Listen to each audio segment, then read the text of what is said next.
mendukung ya. Jadi kalau ada apa-apa sudah siap perbekalannya minimal untuk yang mobile ya, awalnya mobile. Tentu nanti kalau memang bergerak yang fix perlengkapan lebih banyak, tidak hanya obat ya kan, obat bahan habis pakai ya. Peralatan yang sering digunakan harus sudah ada, itu yang harus ada pada saat pra bencana ya. Jadi listnya mungkin nanti saya share obat-obat kawan darurat dalam bencana. Nanti itu disiapkan ya, melalui memang harus ada suratnya ya dari Dinas Kesehatan.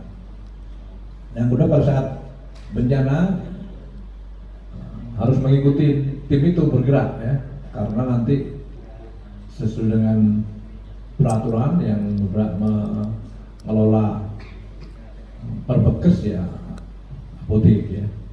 Nah, setelah itu baru nanti di lapangan bisa diserahkan pada siapa. Jadi intinya pra bencana kita siapkan obat-obatannya dengan sistemnya. Saat bencana sudah siap, jangan lupa juga karena pasien juga ada yang anak-anak yang harus ada lumpangnya. Karena ada yang modern tuh ya, pakai kayak blender itu untuk buyar ya.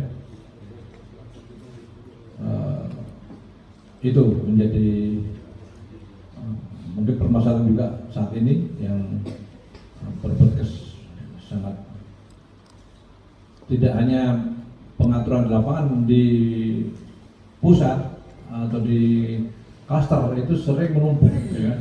Wah, banyak sekali. Padahal kadang-kadang di pos di dekat dengan pengungsian yang kita buka, itu kekurangan. Jadi kadang-kadang distribusi dan juga komunikasi menjadi tantangan ya. Di satu pihak masih ada tapi distribusi belum. Karena pada saat kita bawa, dan mungkin kita bawa semuanya lengkap ya. Yang paling bertahan 3-4 hari. Setelah itu harus ada dropping lagi, ada pengadaan lagi.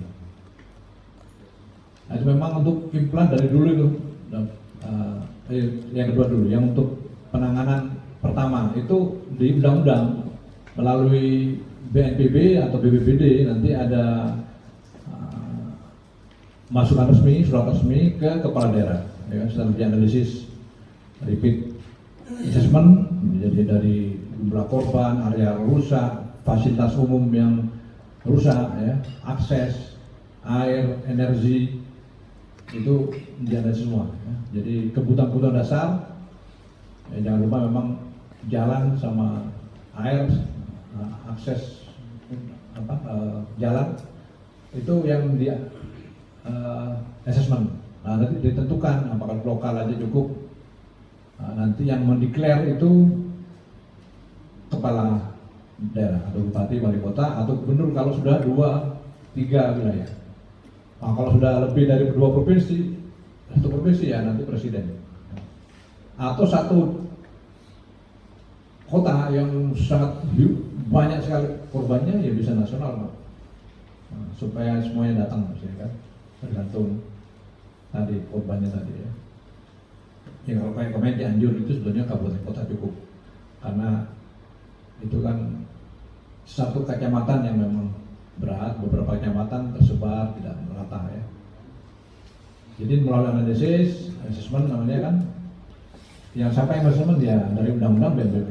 Kalau kita teman-teman rapid assessment yang sudah ada dibentuk, teman-teman surveillance, teman-teman lain kesehatan di dinas itu sebetulnya sudah ada, Pak, tim RHA gitu.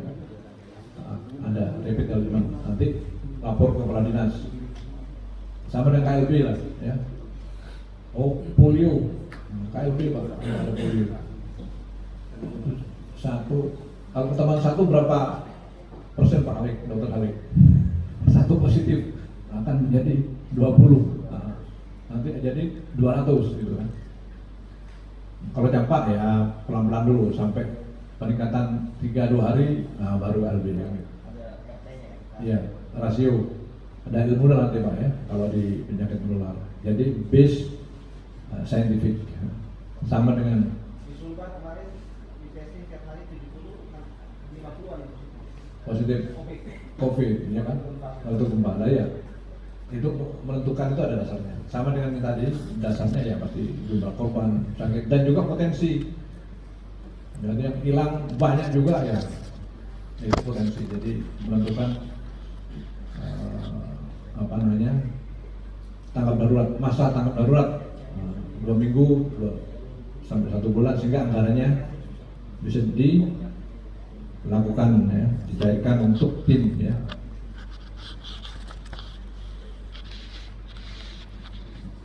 Itu Pak ya, setelah Dr. Nathan, ya memang implan ya, itu pengalaman saya di pusat krisis jadi kapital, kita sediakan waktu itu ya alhamdulillah waktu itu sistem anggarannya masih luasa. Nah, sekarang ini saya hampir pasti karena sistem anggarannya tidak mendukung, sehingga bawa sendiri ya, bawa sendiri, sehingga diakal-akalin. Yang penting dilakukan respon dulu. Nah, alhamdulillah masih ada Prof. Idrus yang rajin sekali untuk merespon. Untuk rumah sakit sayang, nanti mungkin pusat krisis yang bisa menjawab, karena waktu itu saya 2 minggu di lapangan terus ya. Nah, hanya sekali ke klaster kesehatan.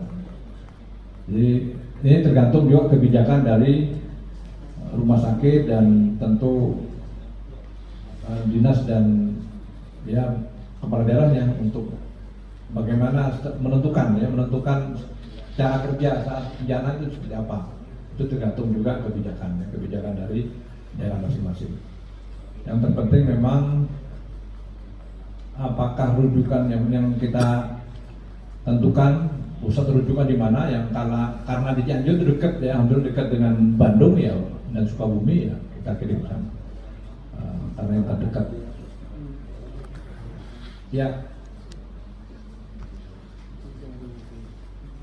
Sisi ini memang untuk emergency ini updating alat memang harus kita ikuti, dan itu bisa juga koneksi, apalagi sekarang sudah ada digital, kita nanti cari alat-alat apa yang memang praktis dibawa ya, kita adakan kalau perlu nanti ya. Cuma memang harus melalui assessment juga ya.